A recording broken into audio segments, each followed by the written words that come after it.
Homemade birria tacos. Let me show you how I do it. The TikTok shop got me, y'all. I've been seeing these birria bombs all over my For You page, and I finally decided that I needed to give them a try. My hesitation was that I didn't have a slow cooker, and all of the recipes that I've been seeing, everybody was using either a pressure cooker or a slow cooker. I don't have either one of those, so we're gonna go the old school route and we're gonna use a pot, okay? I've made birria before, homemade. It is a labor of love, and this is supposed to make it 10 times easier. We'll see. I'm gonna season my meat first with some salt and pepper, and of course a little garlic powder and onion powder, because I just need to. You don't have to, but I need to. Season both sides, of course. I have my pot here on about medium high. I really just want to get a nice crusty sear on these pieces of meat, so I'm gonna put some avocado oil down, and we're gonna go ahead and put our meat in. Music to my ears. All right, we put it in there. I'm not gonna touch it. I'm gonna let it get a nice crust, and then I'm gonna flip it. Let's see. Ooh, yeah, that's what I'm talking about. That's flavor, y'all. Okay, let it do its thing on the other side too. Friends, don't be mad at me, okay? I wasn't recording. I'm so upset. Ugh. After I flip my meat, I let it cook for a little while. The package instructions say to put 4 cups of water in here. So I put 4 cups of water, and the package instructions are also for actually 4 pounds of chuck roast, but chuck roast is expensive, so the one that I bought was only 2.5 pounds. It's fine. I put a teaspoon of beef bouillon. I only put a teaspoon because I also salted my meat and all of that, so I don't want this to become salty. I don't know exactly how salty these are, so we're just gonna be mindful, very mindful. And I just dropped my spice bomb in here when I looked up and noticed that I wasn't recording. So this is what it looks like when you take it out of the packaging, and it smells incredible. If you've ever made birria, like homemade, it smells like each and every one of those spices and peppers that you put into your birria. This smells so incredible already. I have super high hopes for this, and I hope it doesn't let me down. She's bubbling and boiling away. I'm gonna pop a lid on, bring her all the way down to low. I'm actually gonna move her to my back burner, which is an even lower setting, because I kind of wanted to just go nice and low and slow. You want that beef to be super tender. We'll come back, I'll let you know how long she cooks for, and then we'll see the final result, and we'll make some birria tacos, okay? So our birria has been cooking for about 3 hours and a half. The meat is literally falling apart, okay? I'm gonna take this meat out of here and I'm gonna keep shredding it. Got my 2 forks and I'm just gonna keep going. I'm a texture person, so I made sure to remove any like fat, grizzly pieces that I felt were gonna impact the texture. If I get one of these things in my bite, I just don't like it. Take some of this consomme and pour it over.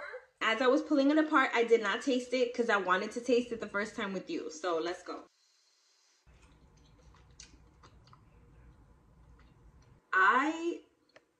Wow. I had to wash my fork just so I can go in for another bite, because this is, now that I think about it, I probably could have used that fork.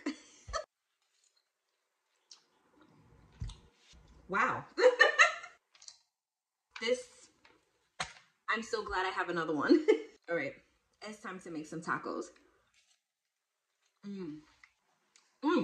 Unfortunately, I don't have a comal. I have my pot here of all that delicious consomme. I'm gonna put it right in front of the thing. I'm gonna put just a little bit of avocado oil down. Spread that avocado oil all around.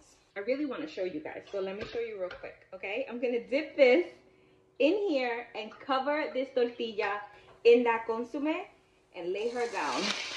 And I'm just gonna keep doing that. Gonna take some birria, lay it down. I feel like this first one didn't get drenched enough, you know? These look good. Little bit of onion, cilantro, and that Oaxaca cheese that we shredded earlier. I think I might have overstuffed these. Is there like a such thing as overstuffing? I don't know. Now we're gonna start to flip them closed.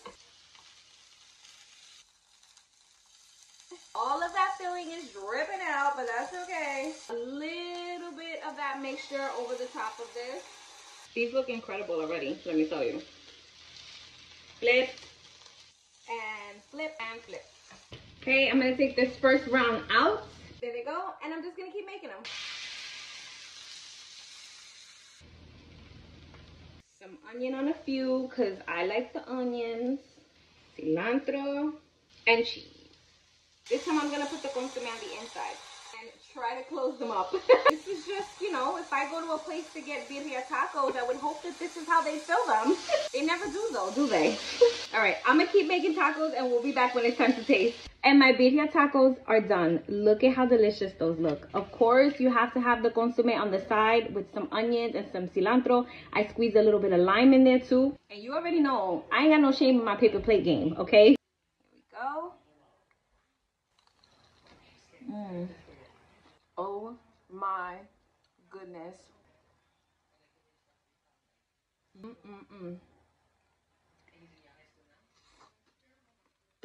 This is so good, y'all. This one is so hot. It's burning my fingers. These are incredible. Incredible. That spice bomb, I don't know what I was expecting. I feel like I was a little bit skeptical of everybody's reviews of it. You know, sometimes you really don't know who's being honest or not. So I had to try it for myself. And let me tell you, they 100% were not freaking lying, okay? So good.